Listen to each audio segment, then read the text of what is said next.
अस्सलाम वालेकुम। I am biology teacher first year and second year both. मैं आपको आज चैप्टर नंबर 1 बायोलॉजिकल मॉलिक्यूल के एमसीक्यूज़ कराने जा रही हूँ, जो कि सिंध बोर्ड की न्यू बुक है। ठीक है, न्यू बुक है उसमें, और मुझे लेक्चर भी करवाने हैं इसके इंशाअल्लाह बहुत जल्द। मेरी डिस्क्रिप्शन में लिखा हुआ है, आप वो पढ़ लीजिएगा। जब तक कि मैं एमसीक्यूज़ करवा दूँगी, फिर इंशाल्लाह मैं अपने पेपर्स के बाद फिर आहिस्ता आहिस्ता लेक्चर भी अपलोड करती रहूँगी। और अगर आपको कोई भी मसला हो बायो के हवाले से या केमिस्ट्री के हवाले से या फिज़िक्स के हवाले से, तो आपकी आप यहाँ बैठी हुई हैं, आप हर सवाल पूछ सकते हैं, मुझे कोई प्रॉब्लम नहीं है और मैं जवाब दे दूँगी इंशाल्लाह। ठीक है, और कमेंट में कोई भी क्यूरीज हो वो आप पूछ लीजिएगा मुझसे। ठीक है, और अगर आपने मेरे चैनल को सब्सक्राइब नहीं किया है तो सब्सक्राइब कर दें और फ्रेंड्स के साथ शेयर भी कर दें। ठीक है, इंशाल्लाह मैं आहिस्ता आहिस्ता ये आपको लेक्चर भी अपलोड कर दूँगी। मेरे इंशाल्लाह अगर 50 सब्सक्राइबर या 100 हो गए तो उसके बाद मैं पूरे लेक्चर डाउनलोड करना शुरू कर दूँगी, अपलोड करना। ठीक है, अपलोड करना शुरू कर दूँगी, और इतने आप अपने फ्रेंड्स वगैरह तक भी ये मेरी बात पहुँचा दीजिएगा। ठीक है, और अगर आपको कोई भी मसला हो तो आप मुझसे पूछ सकते हैं। ठीक है, चलें अब सबसे पहले वक्त ज़ाया किए बगैर सबसे पहले हम MCQ नंबर 1 पढ़ते हैं। लिखा हुआ है, the slight negative charge at one end of one molecule to water molecule is attracted to slight positive charge of another water molecule.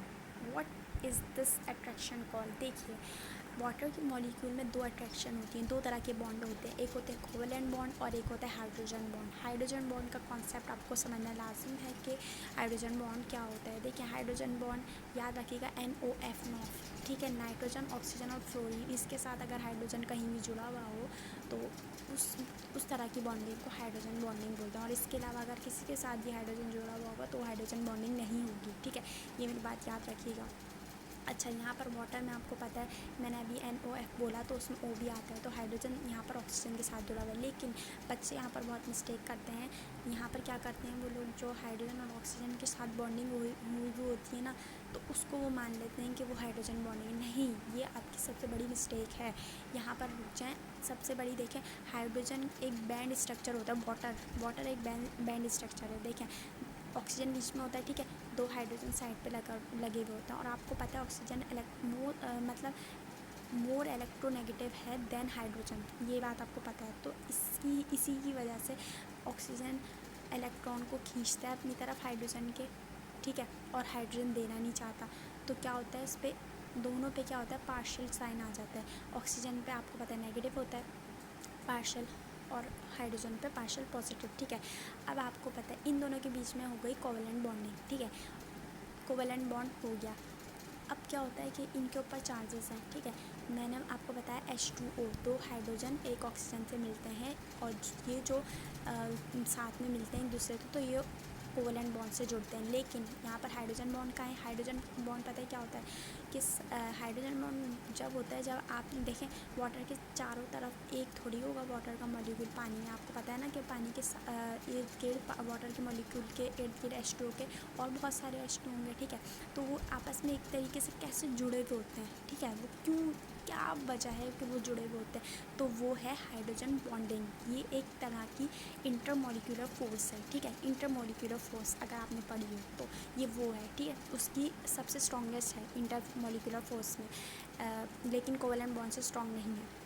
और जब हम उसको वाटर को बॉईल करते हैं तो ये याद रखिएगा, वाटर मॉलिक्यूल नहीं ब्रेक होता, वाटर मॉलिक्यूल्स के जो हाइड्रोजन बॉन्ड होती है वो टूटता है, आयनिक बॉन्ड नहीं टूटती। ठीक है, अच्छा मैं ये बोल रही थी हाइड्रोजन बॉन्डिंग वीक होती है एज़ कम्पेयर टू आयनिक, इसलिए सबसे पहले यही टूटती है।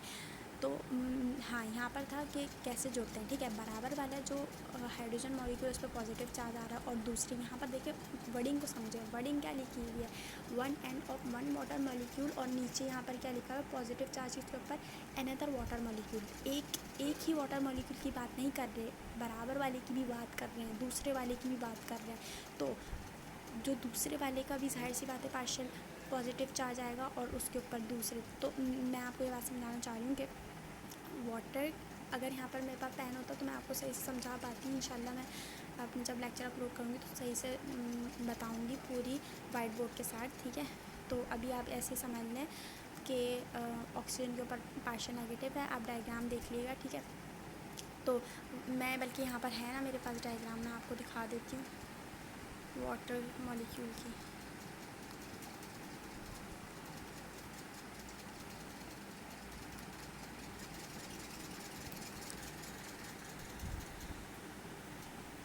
हाँ ये देखें, ये है नेगेटिव और ये दोनों पार्शियल पॉजिटिव चार्ज है।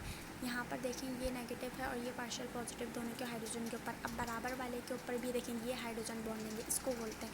ये पॉजिटिव, ये नेगेटिव से कैसे जुड़े हुए हैं, ये आपस में वाली बॉन्डिंग नहीं दिखाई हुई, दूसरे जो बराबर वाले के साथ जो है डॉटेड लाइन से शो हुई है, ये हाइड्रोजन बॉन्डिंग होती है। और याद रखिएगा हाइड्रोजन बॉन्डिंग हमेशा डॉटेड लाइन से शो होती है और कोवेलेंट बॉन्ड जबकि सिंगल, डबल और ट्रिपल लाइन से शो होती हैं, ठीक है। यहाँ पर खैर सिंगल ही वो कोवेलेंट बॉन्ड है, वो हमारी अभी मैटर नहीं है। यहाँ पर हाइड्रोजन बॉन्ड है, मुझे दिखाना था, तो आपको समझ आ गई पार्शियल नेगेटिव और पॉजिटिव के दरमियान, ठीक है। ये वन वाटर मॉलिक्यूल, ये एक वाटर मॉलिक्यूल है, ये अनदर, ठीक है। तो ये इनके बीच में हो रही है, समझ आ गई आपको। तो इसका करेक्ट ऑप्शन क्या होगा?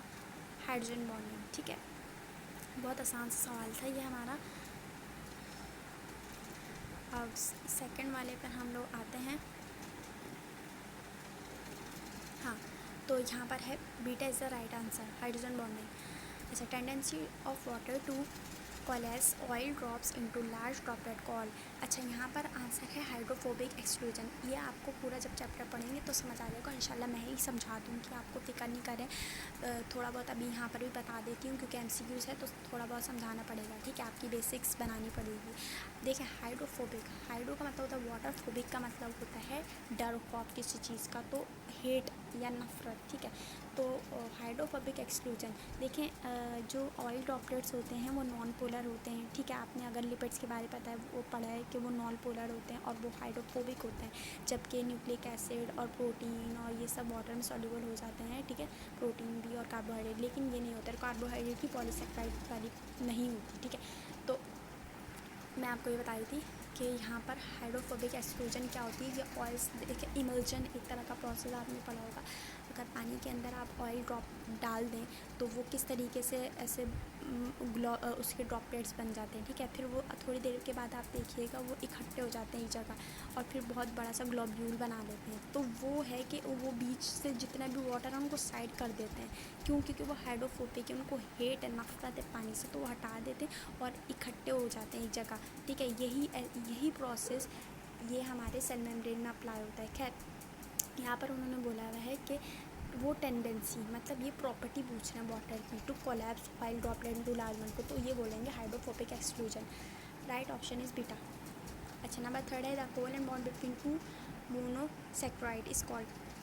अच्छा, दो मोनोसेक्राइड के बीच में जो कोवेलेंट बॉन्ड होता है, आपने पढ़ा है मोनोसेक्राइड क्या होते हैं। ये एक मोनोमर्स हैं कार्बोहाइड्रेट के। तो इन दोनों के जब भी दो मोनोसेक्राइड मिलेंगे तो उनके बीच में कौन सी बॉन्डिंग होती है? कोवेलेंट। और कौन सी कोवेलेंट बॉन्डिंग? Glycosidic bond. ये आपको पता होना चाहिए, ये बहुत बेसिक बात है।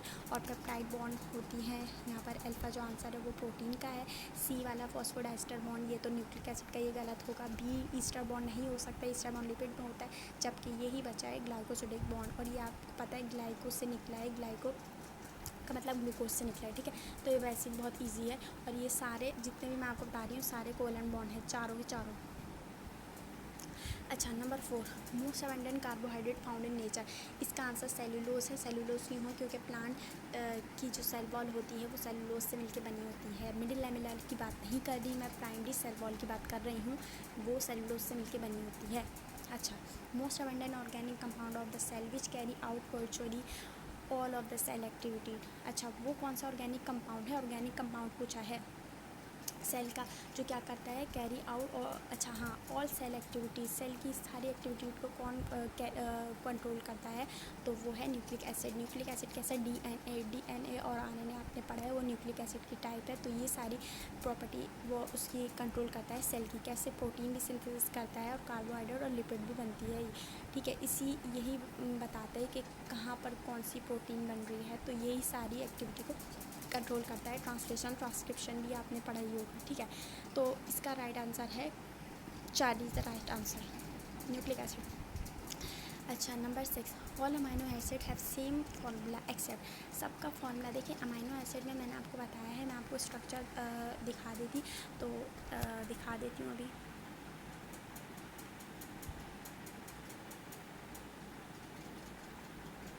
अमाइनो का मतलब NH2 होता है, याद रखिएगा, और एसिड कार्बोक्सिलिक एसिड की बात हो रही है यहाँ पर, ठीक है।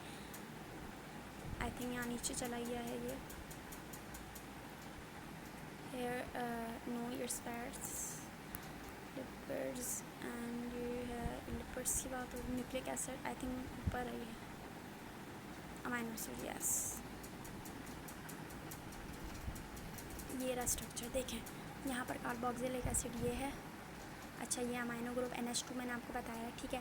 और ये अल्फ़ा कार्बन, याद रखिएगा अल्फ़ा कार्बन किसको कहते हैं कि अगर कोई भी फंक्शनल ग्रुप के साथ अटैच कार्बन हो उसको अल्फ़ा कार्बन कहते हैं, ठीक है। ये वाली फंक्शनल ग्रुप कौन सा है, ये कार्बोक्सिलिक एसिड COOH, ये फंक्शनल ग्रुप है। NH2 एक फंक्शनल ग्रुप है अमाइनो, ठीक है। उसके साथ जो भी अटैच है कार्बन उसको अल्फ़ा कार्बन बोल रहे हैं। अच्छा, यहाँ पर R जो है ये आपको नज़र आ रहा है, इसको बोलते हैं रेडिकल। ये सब अमाइनो एसिड में डिफरेंट होती है, बाकी सब सेम होते हैं यहाँ पर। अच्छा, मैं आपको ये बात बता दूं कि ये CH भी सेम होता है यहाँ पर, बाकी सब अमाइनो एसिड में। एक अमाइनो एसिड दूसरे अमाइनो एसिड कैसे डिफरेंट होगा, यही वजह है R चेन हो। R क्या होता है, यहाँ पर CH3 हो सकता है, यहाँ H भी लग सकता है खाली, यहाँ पर आइसोप्रोपाइल, आइसोब्यूटाइल, जो भी मतलब डिफरेंट, अगर आपने ऑर्गेनिक कंपाउंड पढ़े हो, ये चैप्टर पढ़ा हो, उसमें थोड़ा बहुत इसके बारे में बताया हुआ है, ठीक है। तो यहाँ पर ये आप देख लें, इसका राइट ऑप्शन होगा रेडिकल, ठीक है। R is radical.